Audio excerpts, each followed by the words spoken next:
Praise the lord. ప్రభు అయిన యేసు నామములో అందరికీ వందనములు.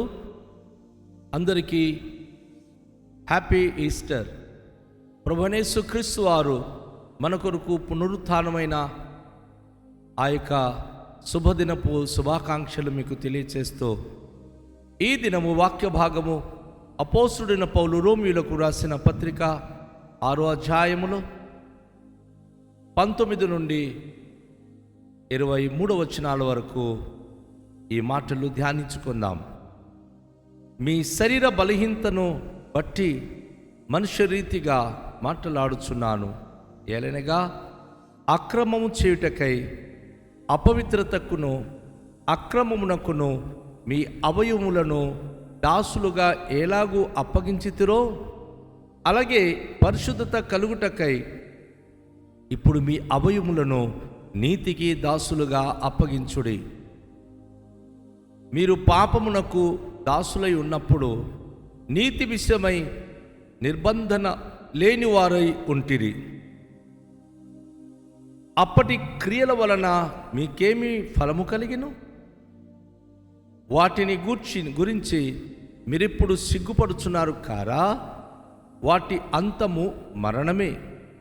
అయినను ఇప్పుడు పాపము నుండి విమోచింపబడి దేవునికి దాసులైనందున పరిశుద్ధత కలుగుటయే మీకు ఫలము, దాని అంతము నిత్య జీవము. ఏలనగా పాపము వలన వచ్చు జీతము మరణము, అయితే దేవుని కృపావరము మన ప్రభు అయిన యేసు క్రీస్తునందు నిత్య జీవము. దేవునికి మహిమ కలుగునుగాక. ప్రియ దేవునికి బిడ్డలారా, ఈరోజు యేసయ్య మాటల్లో అద్భుతమైన విషయాన్ని మనము ధ్యానిస్తున్నాం. అపోస్తుడైన పౌలు మనకు తెలియచేసినటువంటి విషయాన్ని మనం ధ్యానించినప్పుడు శరీర బలహీనతను బట్టి మనుషు రీతిగా మాట్లాడుతున్నానని అపోస్తుడు పౌలు తెలియచేస్తూ అక్రమము చేయుటకై అపవిత్రతకు అక్రమమునకును మీ అవయములు దాసులుగా ఎలాగో అప్పగించితిరో అలాగే పరిశుద్ధత కలుగుటకై ఇప్పుడు మీ అవయములను నీతికి దాసులుగా అప్పగించుకునుడి. క్రీస్తు చనిపోక ముందు, మీరు క్రీస్తు బాప్తిస్మం తీసుకునక ముందు మీ పాపరోత జీవితాలు మీరు అపవిత్రతకు అప్పగించారు. అక్రమమునకు మీ అవయములు దాసులుగా ఇచ్చారు. విచ్చలిపిడిగా మీరు జీవించారు. ఎన్నో పాపాలు చేశారు. అక్రమంగా నడుచుకున్నారు. క్రమము తప్పిపోయి బ్రతికారు. అవన్నీ నేను నోటితో చెప్పలేను. ప్రతి పురుషుడు కానీ, ప్రతి స్త్రీ కానీ, ప్రతి వ్యక్తి కానీ ఒక క్రమ పద్ధతిలో జీవించలేదు. అక్రమమైన జీవితాలు జీవించి దారుణంగా పాపమునకు బానిసులైపోయి ఉంటుంది. అయితే ప్రభువైన యేసుక్రీస్తు వచ్చి మన కొరకు చనిపోయి ఆయన పునరుత్థానుడై తన మరణ పునరుత్థానము యొక్క సాదృశ్యమందు బాప్తిస్మము తీసుకున్నట ద్వారా మన జీవితాల్లో ఉన్న పాపరోత బ్రతుకు నుంచి మనము కూడాను తన రక్తముతో కడగబడాలని ఆయన చేసిన వ్యవస్థ మన పాపరోత బ్రతుకు నుంచి విముక్తి చేసి యేసు రక్తము మనకు పరిశుద్ధపరుస్తుంది. కనుక పరిశుద్ధత కలుగుటకై ఇప్పుడు మీ అవయములను నీతికి దాసులుగా అప్పగించుడి. ప్రతి శరీరము ప్రభు అయిన యేసు క్రీస్తు వారికి అప్పగించాలి. ఇది నీతికి దాసులుగా అప్పగించాలని వాక్యంలో మనం చూస్తున్నాం. మీరు పాపమునకు దాసులై ఉన్నప్పుడు నీతి విషయమై నిర్బంధన లేనివారై ఉంటిరి. ఎంతకాలం పాపం చేశారో నీతి విషయంలో ఎలాంటి నిర్బంధన మీకు లేదు. మీకు ఎలాంటి కట్టడాలు లేదు. మీరు విచ్చలవిడిగా నచ్చిన రీతిగా జీవించారు. నచ్చిన బ్రతుకును బ్రతికారు. నచ్చిన పాపాలు చేశారు. దానికి ఏ నిర్బంధన లేదు.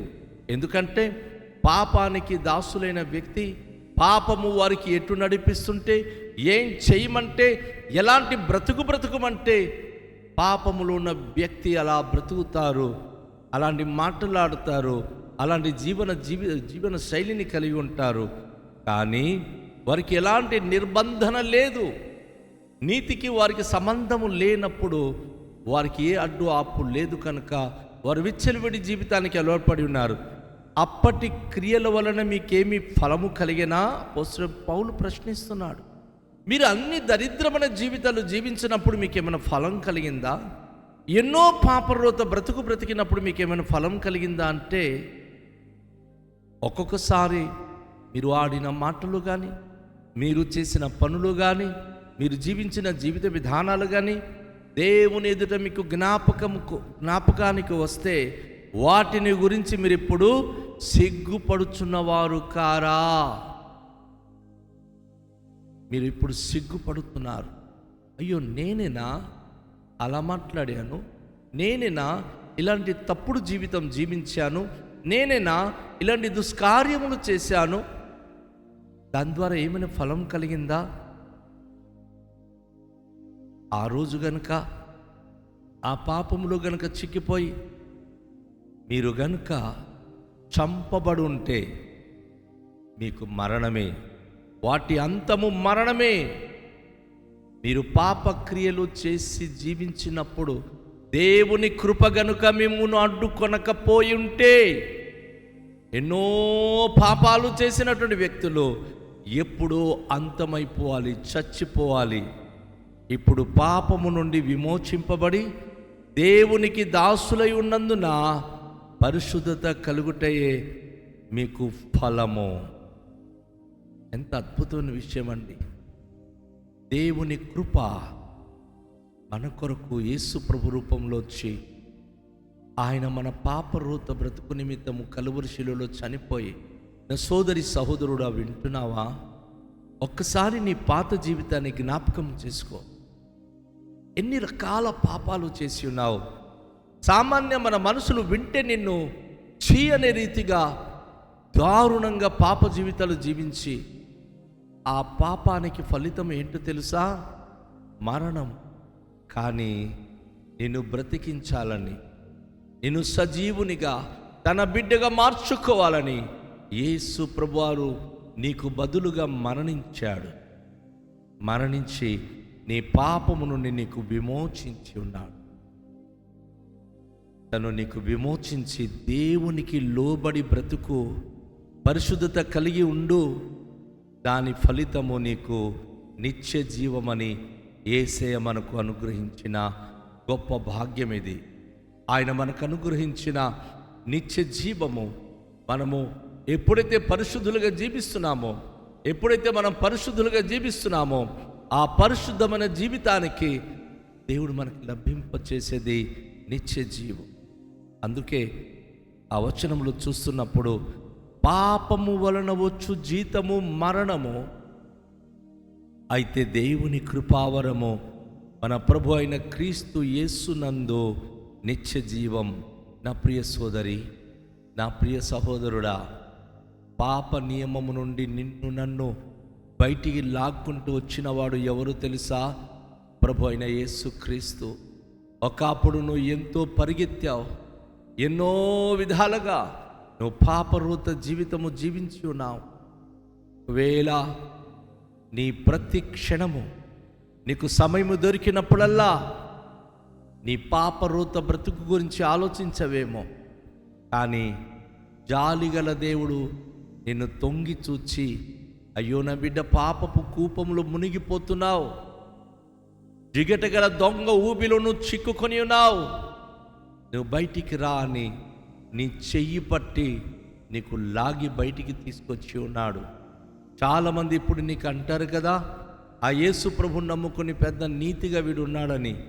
ఎస్, ఎగ్జాక్ట్లీగా ఆ నీతిమంతుడైన యేసును నీతిపరుడుగా బ్రతకడానికి పాపరోత బ్రతుకు నుంచి ఆయన నిన్ను విడిపించేశాడు దేవుని బిడ్డ.